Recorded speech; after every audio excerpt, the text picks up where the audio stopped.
दोस्तों हाल ही में रिलीज हुआ धुरंधर मूवी का ट्रेलर, इसमें लीड रोल में रणवीर सिंह वही पुराने अलाउद्दीन के लुक के रूप में देखे जा रहे हैं। रिलीज होते ही ट्रेलर पूरे सोशल मीडिया पे छा चुका है और ऐसे बहुत से पावरफुल कैरेक्टर हैं जो एक डिफरेंट तरह के माइंडसेट को दिखा रहे हैं। इस बार कहानी इंडिया के सीक्रेट इंटेलिजेंस यानी रॉ के द्वारा, यहाँ पे इंडिया जेम्स बॉन्ड यानी अजीत डोभाल के द्वारा चलाया गया पाकिस्तान में एक ऐसा ऑपरेशन जिसमें एक अंडरकवर गनमैन ने पाकिस्तान के बहुत सारे आतंकवादियों को 2004 से 2008 के बीच में धूल चटाई थी, उसकी कहानी है। मूवी में अर्जुन रामपाल अबू सब्जार जो कि टॉप हिजबुल कमांडर का रोल निभा रहे हैं और साथ ही साथ अक्षय खन्ना अबू तोहरार वो भी टॉप हिजबुल मुजाहिदीन रिक्रूटर हैं। सनी दत्त एक पाकिस्तानी कॉप का रोल निभा रहे हैं जो कि अपने देश में चल रहे इस ऑपरेशन को रोकने के लिए काम करता है। और लीड रोल में रणवीर सिंह वो अंडरकवर गनमैन है। दोस्तों अबू सब्जार और अबू तोहरार ये दोनों टेररिस्ट इंडिया में बढ़ते हुए टेरर अटैक में डीपली इन्वॉल्व थे। फॉर एग्जांपल 1998 के बाद मेजर हमले में इन्हीं दोनों का हाथ था जो कि इंडिया के लिए सिरदर्द बन चुके थे। दिसंबर 2000 में लाल किले पर हमला,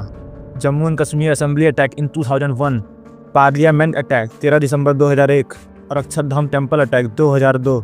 और यहीं पर रोल में आते हैं Indian James bond Ajit Doval, जिन्होंने 7 साल तक पाकिस्तान में एज अंडर कवर ऑफिसर यानी पाकिस्तान में बहरूपिया बनकर ऐसे ह्यूमन रिसोर्स को डेवलप कर देते हैं ताकि फ्यूचर में इंडिया में कोई भी अटैक होने से पहले उसे रोका जा सके और ऐसे किसी भी ऑपरेशन से जुड़े आतंकवादियों को मार दिया जा सके। जैसे कि इफ्तिकार भट्ट मेजर मोहित शर्मा जिसका रोल मूवी में रणवीर सिंह निभा रहे हैं। हरियाणा रोहतक में पैदा हुआ 1978 में एक मिडिल क्लास हिंदू परिवार में जन्मा हुआ लड़का जिसका नाम मोहित शर्मा था।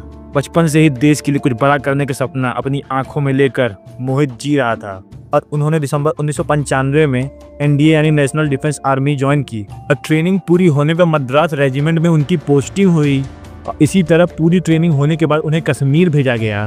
और मार्च 2004 एक ऐसा मिशन जो उनकी जिंदगी में एक ऐसा मौका लाने वाला था जिसका ख्वाब वो बचपन से ही देख रहे थे, यानी ऑपरेशन इफ्तिकार भट्ट। इस मिशन के लिए आर्मी ऑफिसर्स को एक जाबाज ऑफिसर की जरूरत थी और जब मोहित को इसका ऑफर मिला तो उन्होंने बिना सोचे समझे इसे मंजूर कर लिया। उन्होंने अपना नाम जीवन सब पीछे छोड़ दिया और एक नई आइडेंटिटी इफ्तिकार भट्ट जिसका परिवार इंडियन आर्मी के हाथों मरवा दिया गया था, जो कि उनकी नई कहानी बनी थी, नया कैरेक्टर था। और इफ्तिकार भट्ट की इस नई कहानी नए कैरेक्टर के साथ उन्होंने नई भाषा सीखी, नई बुक्स पढ़ी, दाढ़ी बढ़ाई, बाल बढ़ाए, पूरा पहनावा बदला और अपने अंदर के सोल्जर को एक दूसरे धर्म के इंसान के रूप में ट्रांसफॉर्म किया। और फिर वो दोनों मोस्ट वांटेड हिजबुल कमांडर यानी अबू तोहरार और अबू सब्जार, इन दोनों का कश्मीर वैली के आतंकी नेटवर्क का पूरा कंट्रोल था।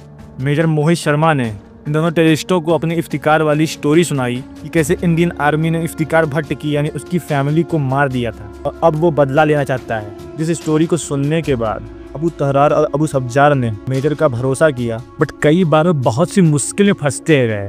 उनके सबसे मुश्किल वहाँ पर अपनी सच्चाई को छिपाना ही था। मतलब कई बार वो पकड़े गए थे बट रिश्वत देकर यानी ब्राइब देके और वहाँ पर अपनी जान बचा पाए थे। इसी टाइम में मोहित ने इन आतंकवादियों के ऑपरेट करने के तरीके, हथियार जमा करने के अड्डे और बहुत सारे खुफिया ठिकानों की जानकारी इंडियन आर्मी को लगातार साझा कर रहे थे। एक दिन वो इन्हीं आतंकवादियों के लिए काबा बना रहे थे और साथ ही साथ तभी अबू तोहरार ने उनका आखिरी इम्तिहान लेने के लिए उनसे पूछा कि बताओ तुम कौन हो। तभी मेजर शर्मा ने कहा, भाईजान मैंने आपको अपनी पूरी कहानी सुनाई है, और हाथ खड़ा करके कहा, अगर आपको भरोसा नहीं है तो आप मुझे गोली मार दो। फिर तो दोनों निश्चिंत होकर अपना अपना काबा लेकर जैसे ही आगे बढ़े, मेजर शर्मा ने अपने शाल से बंदूक निकालकर उन दोनों को गोली मार दी। ऐसा असाधारण साहस देखकर 2005 में उन्हें मेडल से नवाजा गया। उनकी शादी भी रिश्मा सरीन से हो गई। 2 साल के अंदर ही मेजर शर्मा ने नाहन हिमाचल प्रदेश में एक स्पेशल इंस्ट्रक्टर के रूप में, क्योंकि इतने कम समय में एक खास बात बन जाती है।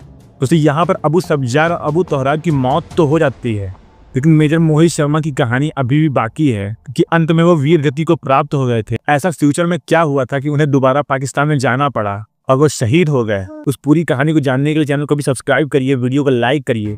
जल्द ही मैं वो दूसरी वीडियो लाने वाला हूँ जहाँ पर पाकिस्तान में मेजर मोहित शर्मा की जिंदगी की आगे की कहानी चालू की जाएगी।